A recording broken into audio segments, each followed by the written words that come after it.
महाभारत के अनसुलझे रहस्य जो आज भी हैं बरकरार। दोस्तों, इसी तरह की वीडियो देखने के लिए चैनल को सब्सक्राइब करें, बेल आइकॉन को प्रेस करें। चलिए फिर कथा आरंभ करते हैं। महाभारत को पांचवां वेद कहा गया है। यह भारत की गाथा है।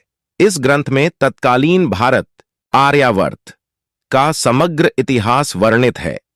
अपने आदर्श पात्रें के सहारे यह हमारे देश के जनजीवन को प्रभावित करता रहा है। इसमें सैकड़ों पात्रों, स्थानों, घटनाओं तथा विचित्रताओं व विडंबनाओं का वर्णन है। महाभारत में कई घटनाओं में ज्ञान विज्ञान के रहस्य छिपे हुए हैं।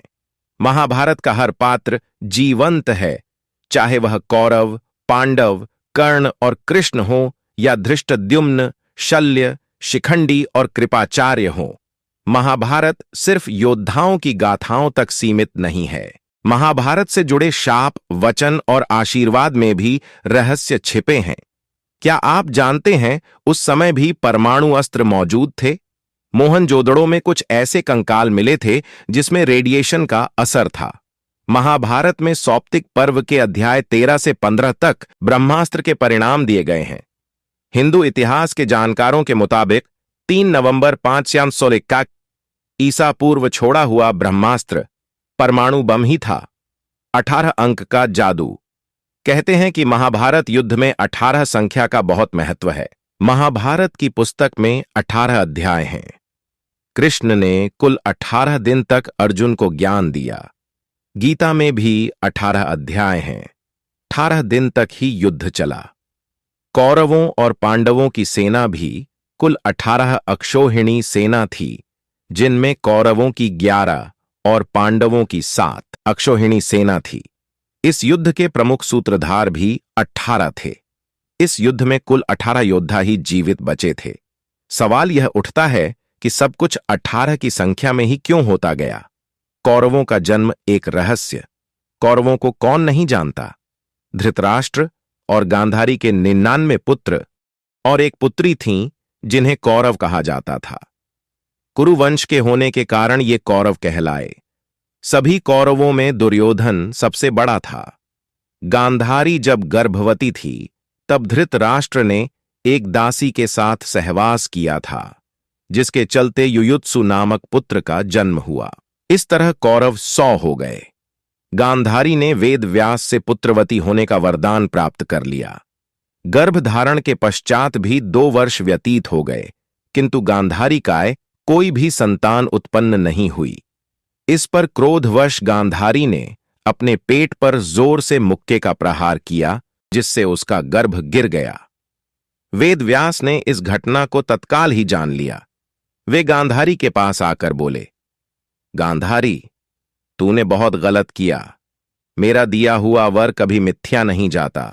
अब तुम शीघ्र ही 100 कुंड तैयार करवाओ और उनमें घृत घी भरवा दो, जिससे उसका गर्भ गिर गया। वेदव्यास ने इस घटना को तत्काल ही जान लिया। वे गांधारी के पास आकर बोले, गांधारी, तूने बहुत गलत किया। मेरा दिया हुआ वर कभी मिथ्या नहीं जाता। अब तुम शीघ्र ही 100 कुंड तैयार करवाओ और उनमें घृत घी भरवा दो। वेदव्यास ने गांधारी के गर्भ से निकले मांस पिंड पर अभिमंत्रित जल छिड़का, जिससे उस पिंड के अंगूठे के पोरुए के बराबर 100 टुकड़े हो गए।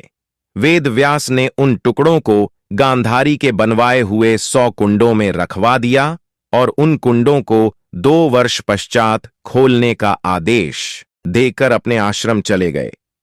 2 वर्ष बाद सबसे पहले कुंड से दुर्योधन की उत्पत्ति हुई। फिर उन कुंडों से धृतराष्ट्र के शेष 99 पुत्र एवं दूशला नामक एक कन्या का जन्म हुआ। आइए अब जानते हैं महान योद्धा बर्बरीक के बारे में। बर्बरीक महान पांडव भीम के पुत्र घटोत्कच और नागकन्या अहिलवती के पुत्र थे। कहीं कहीं पर मुरदैत्य की पुत्री कामकंटकटा के उदर से भी इनके जन्म होने की बात कही गई है। महाभारत का युद्ध जब तय हो गया तो बर्बरीक ने भी युद्ध में सम्मिलित होने की इच्छा व्यक्त की और मां को हारे हुए पक्ष का साथ देने का वचन दिया। बर्बरीक अपने नीले रंग के घोड़े पर सवार होकर 3 बाण और धनुष के साथ कुरुक्षेत्र की रणभूमि की ओर अग्रसर हुए। बर्बरीक के लिए 3 बाण ही काफी थे, जिसके बल पर वे कौरव और पांडवों की पूरी सेना को समाप्त कर सकते थे। यह जानकर भगवान कृष्ण ने ब्राह्मण के वेश में उनके सामने उपस्थित होकर उनसे दान में छलपूर्वक उनका शीश मांग लिया। बर्बरीक ने कृष्ण से प्रार्थना की कि वे अंत तक युद्ध देखना चाहते हैं। तब कृष्ण ने उनकी यह बात स्वीकार कर ली। फाल्गुन मास की द्वादशी को उन्होंने अपने शीश का दान दिया। भगवान ने उस शीश को अमृत से सींचकर सबसे ऊंची जगह पर रख दिया ताकि वे महाभारत युद्ध देख सकें। उनका सिर युद्ध भूमि के समीप ही एक पहाड़ी पर रख दिया गया, जहां से बर्बरीक संपूर्ण युद्ध का जायजा ले सकते थे। अब जानते हैं महाभारत कालीन ज्योतिष के बारे में। महाभारत के दौर में राशियां नहीं हुआ करती थीं। ज्योतिष 27 नक्षत्रों पर आधारित था, न कि 12 राशियों पर। नक्षत्रों में पहले स्थान पर रोहिणी था, न कि अश्विनी।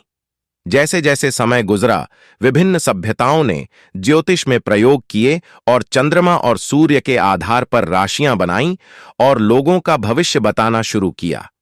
जबकि वेद और महाभारत में इस तरह की विद्या कोई उल्लेख नहीं मिलता, जिससे कि यह पता चले कि ग्रह नक्षत्र व्यक्ति के जीवन को प्रभावित करते हैं। अब जानते हैं महाभारत की लड़ाई के बारे में। कहते हैं कि विदेशी भी शामिल हुए थे। लड़ाई में महाभारत के युद्ध में विदेशी भी शामिल हुए थे। इस आधार पर यह माना जाता है कि महाभारत प्रथम विश्व युद्ध था। अब जानते कि महाभारत लिखी किसने। 28वें वेद व्यास ने लिखी महाभारत। ज्यादातर लोग यह जानते हैं कि महाभारत को वेद व्यास ने लिखा है, लेकिन यह अधूरा सच है।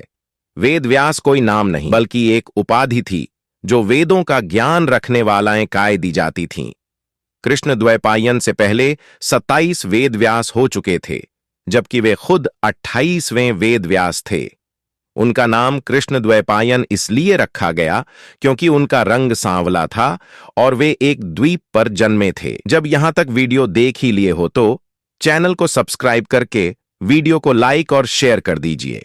धन्यवाद।